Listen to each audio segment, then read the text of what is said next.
Bien, estimado docente, en este momento vamos a hablar sobre los elementos de la exclusión y justificación de la antijuricidad. Para iniciar, vamos a hablar sobre el concepto de definición de antijuricidad. Los elementos de exclusión y justificación de la antijuricidad son principios de derecho penal que permiten que ciertas conductas no normalmente serían consideradas delictivas no sean sancionadas. Se fundamenta en la idea de que no todas las acciones que infringen la ley son moralmente reprobables o deben ser castigadas. Estas justificaciones son especialmente relevantes en situaciones de necesidad o defensa, en donde la acción puede ser vista como necesaria. Legítima defensa. La legítima defensa se refiere a la acción de una persona que defiende su vida o la de otra frente a una agresión inminente no provocada. Un ejemplo puede ser la clásica de una persona que al ser atacada en su hogar por un intruso, utiliza un objeto para defenderse y causa lesiones al agresor. Si se demuestra que la acción fue necesaria para proteger su vida, podría considerarse legítima defensa y por lo tanto no antijurídica. Este tipo de situación se evalúa cuidadosamente en los tribunales para determinar la proporcionalidad de la respuesta. Tenemos el estado de necesidad. El estado de necesidad se presenta cuando una persona actúa para evitar un daño mayor, eligiendo entre dos males. La acción debe ser la única opción viable para evitar el daño, lo que implica que no hay alternativas razonables disponibles.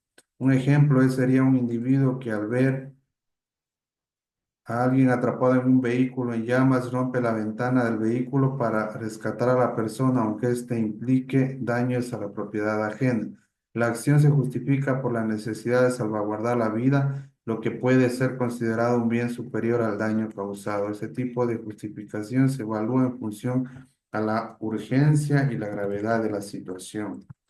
Tenemos la conscien- consentimiento de agraviado, consentimiento agraviado.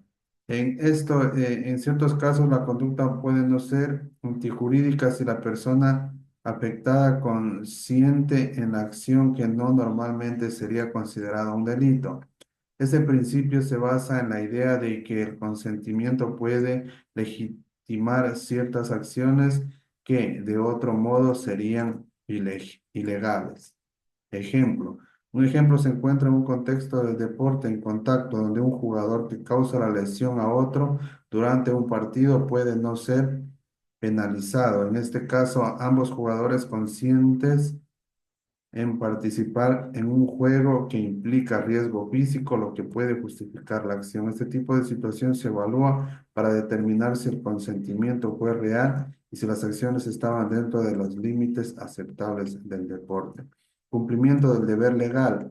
Este elemento se refiere a las acciones realizadas por un funcionario público en el ejercicio de sus funciones, siempre que actúe dentro de los límites de la ley. La legalidad de la acción depende de que el funcionario actúe de manera proporcional y necesaria para cumplir con el deber. Un ejemplo es de un policía que utiliza la fuerza para arrestar a un sospechoso que se resiste a la detención. Si el uso de la fuerza es proporcional y necesario para cumplir con su deber, su acción no será considerada antijurídica. Este tipo de situación se evalúa en función a la legalidad y la necesidad de la acción en el contexto del deber del funcionario. Esto es cuanto podemos hablar respecto a los elementos de exclusión y justificación de la antijuricidad.